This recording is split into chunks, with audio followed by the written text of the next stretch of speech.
Hello and welcome to Jane's Midnight Tarot. This is Jane speaking. Today on Riley Strain, seen here in CCTV footage obtained by WSMV, stumbling down the street after being kicked out of a bar in Nashville, Tennessee. A bit about Riley. He is a 22-year-old senior at the University of Missouri and a member of Delta Chi fraternity.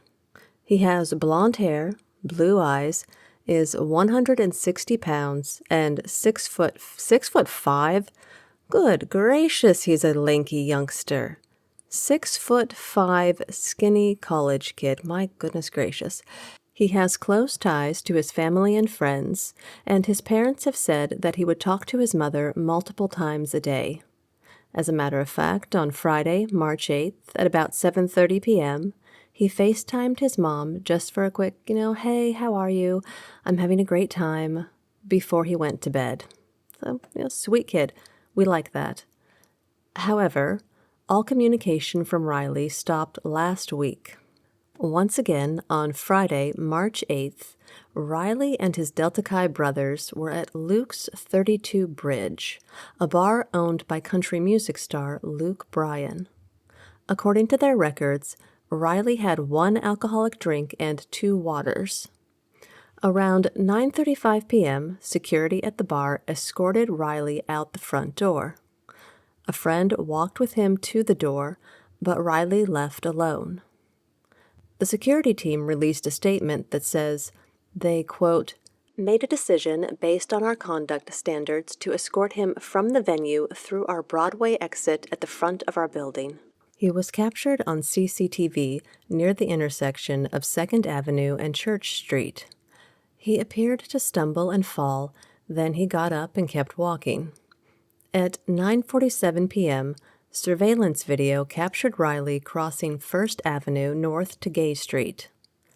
Around 10 p.m., Riley spoke with a friend still at Luke's bar and said he was headed back to the hotel, the Tempo. As you can see from the map, he was traveling away from his hotel up to this point. His phone last pinged near James Robertson's Parkway on Gay Street. The next day, when Riley had failed to return, his friends filed a missing persons report. And for all the first-timers out there, or for anyone who is unaware, these tarot readings are alleged. They contain no factual statements, no accusations, nothing of that sort. And they are, as we say, for entertainment purposes only.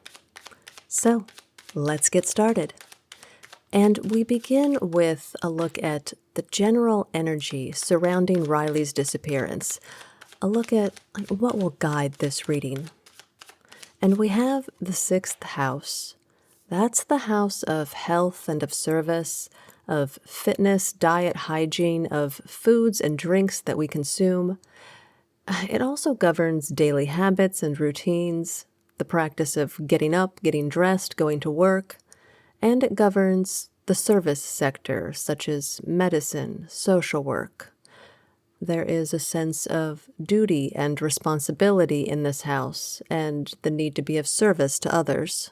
In the context of our reading, I think this is pointing towards an overall concern for Riley's health and for something that he was served or that he consumed that evening. Most likely alcohol, but I do know there are rumors going around, mind you, that he could have been roofied. Now, like I said, these are only rumors, but apparently it has been known to happen in that district.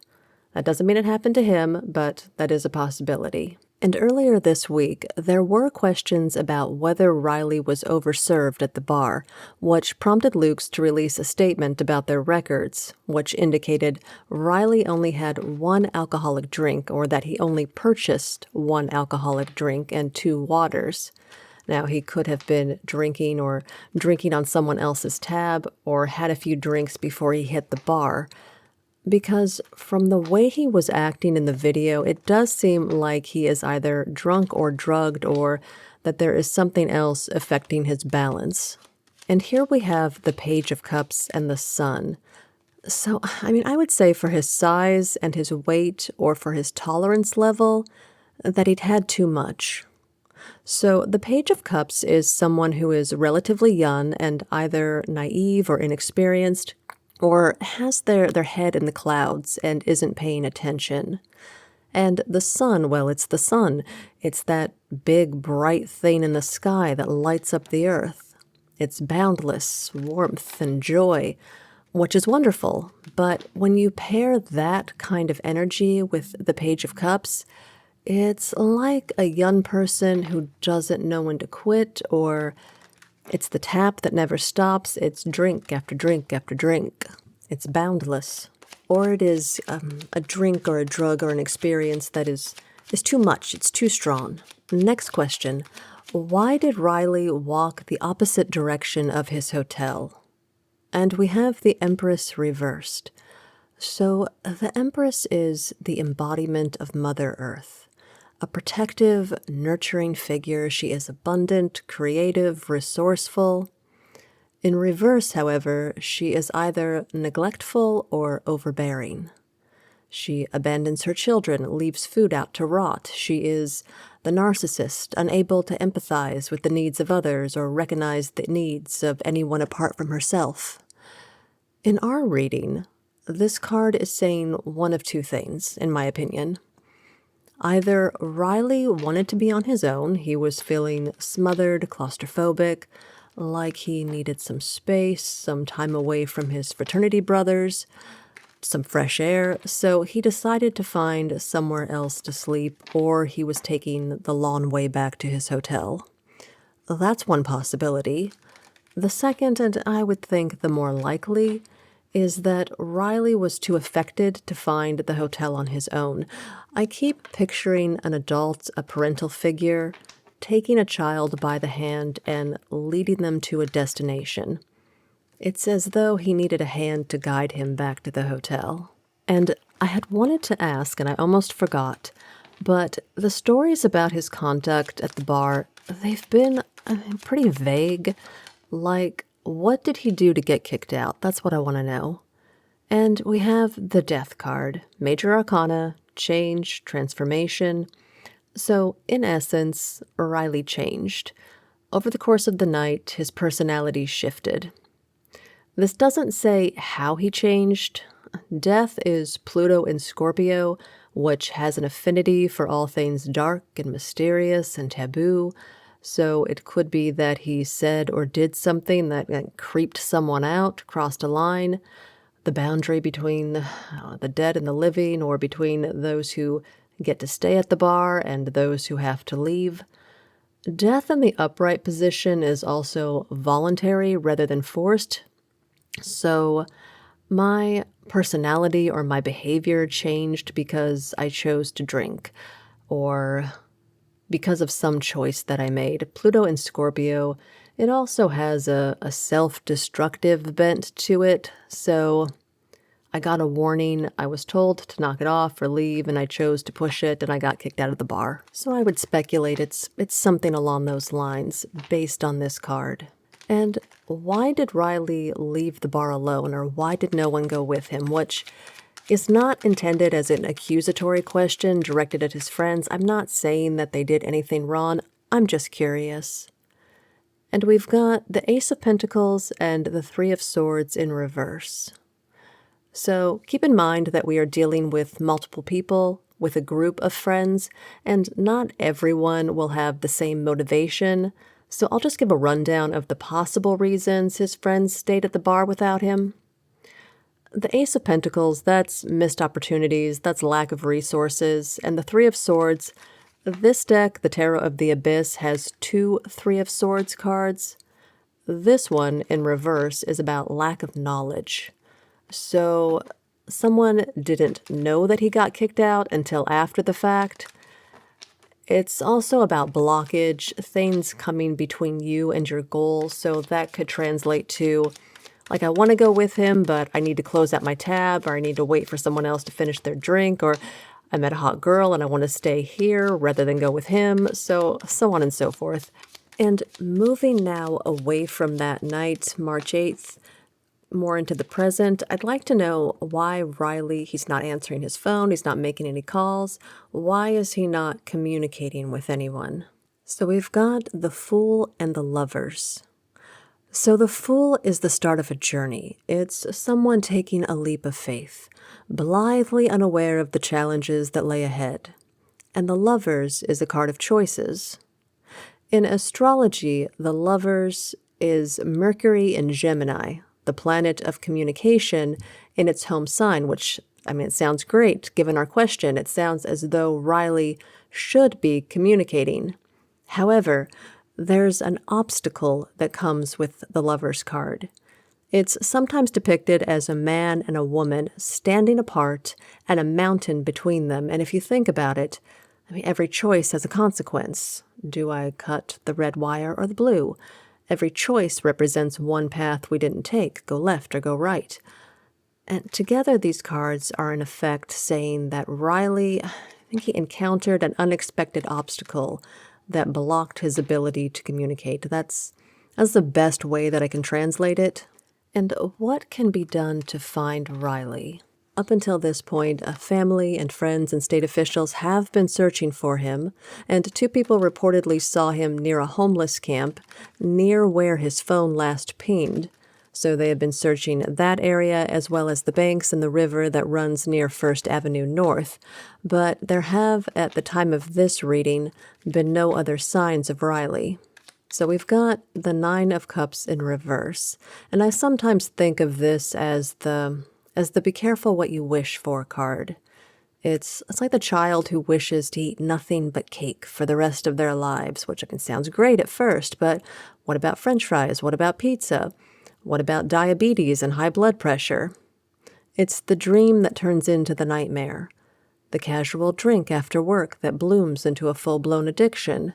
So I think this card is saying to go back to the start, to go back to where the trouble began, where the dream of that night out on the town, where that dream turned into a nightmare. And to clarify, we have the 7 of Swords and the 4 of Cups. So starting with the 4 of Cups, this is about being disconnected.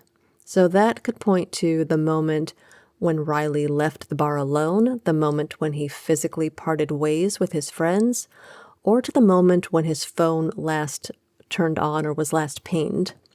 The moment he was disconnected from the network or was unable to communicate with the outside world in some way. And the 7 of Swords, that's a tricky dick card. That is Rollo Tomasi. He's the one who gets away with it. Comment below if you understand that reference. This is any type of deception. A crook masquerading as a cop, schemes and cheats. It's also a risk taker. I would say if any card in the deck were going to represent a psychopath, this would be it. It is someone who is resourceful, who is good at getting what they want, but they often do so in a way that is of a detriment to others, or they don't care if it is of detriment to others. So going back to our question, what can be done to find Riley? Go back to the beginning, first of all, the 9 of Cups, to the place where this cycle began, to the place where he was separated from his friends or where his phone last pinged. And look for something that isn't what it appears to be. It's like it's a magic trick. There's some sleight of hand or some misdirection. There's something about the eye seeing what it's primed to see. And where is Riley right now, at the time of this reading? We've got the 2 of Pentacles. This card is the juggler. The jester throwing ball after ball into the air and barely catching them as they fall ineffably towards the ground. It is Jupiter in Capricorn, growth and expansion, spontaneous good fortune meets pragmatism. The hare meets the tortoise, so to speak, which is why this card is also about intersections, about 2 physical objects meeting or colliding on the same plane. Think magmatism. Think opposites attracting. That could be a car crash. It could be 2 people running into one another. However, because we asked about a geographical location, I would read this as a literal intersection. That could be two roads, that could be a bridge and a waterway. It could even mean the corner where two edges of a building come together. As it often goes with tarot, it is both specific yet frustratingly vague. So let's see if we can get anything more definitive. And we've got the Two of Swords, crossroads, paths crossing. The cards once again pointing us towards an intersection of some kind. Typically, we'd think of the Two of Swords as a difficult decision, such as we've reached a crossroads in life and we don't know which road to take. Two roads diverged in a yellow wood, but once again, because we asked about a location, I would interpret this as a physical crossroads of some kind. And the Nine of Swords, that's a card of worry, anxiety, sleepless nights. So it could be a clinic, like a mental health clinic. It could also be a place where you are not able to sleep or you wouldn't normally sleep. Maybe it's loud, maybe it's uncomfortable, maybe the sun is shining in your eyes. With this card, I would also pay attention to the artwork on it. We see a trail of footprints that's following the trail, that's looking for footprints. And we see a woman under an umbrella. That's a location protected from the water and the rain, protected from the elements. A building, a bridge perhaps. I'm afraid that's the best I can do with the cards. And that, my dears, is all I have for you today. Comment below with your thoughts if you would like, and please be courteous towards myself and towards one another. Prayers to Riley and his family. I do hope that he is found soon. And until next time, thank you for watching, and bye now.